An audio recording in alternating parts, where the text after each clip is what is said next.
بھائی حج پر کیوں نہیں جاتے؟ اس لیے نہیں جاتے، حالات اجازت نہیں دیتے، صحت اجازت نہیں دیتے، حالات اجازت نہیں دیتے، صحت اجازت نہیں دیتے تو سماعت فرما لیں۔ کہتے ہیں مفلس ہیں، غریب ہیں، مال نہیں، دولت نہیں، کیسے جائیں؟ غریب ہو جائیں گے۔ حج پر گئے تو کیا ہو جائے گا؟ غریب ہو جائیں گے، مال کہاں سے جمع کریں؟ حضور اکرم صلی اللہ علیہ وآلہ وسلم نے ارشاد فرمایا حج کے ذریعے اللہ انسانوں کو غنا عطا فرماتا ہے، رزق میں برکت عطا فرماتا ہے اور دین میں بھی برکت عطا فرماتا ہے۔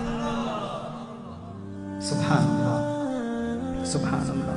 اگر ہم ایمان والے ہیں تو حضور اکرم صلی اللہ علیہ وسلم کی اس بات پر یقین کرنا ہوگا کیا کہ حج انسان کو امیر کر دیتا ہے، حج انسان کو امیر کر دیتا ہے۔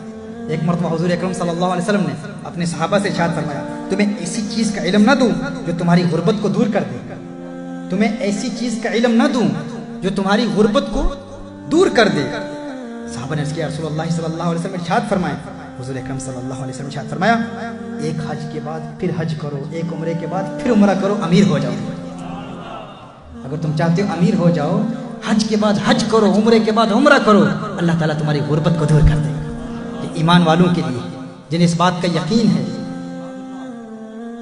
اور جانے والے تو کیسے کیسے جاتے ہیں۔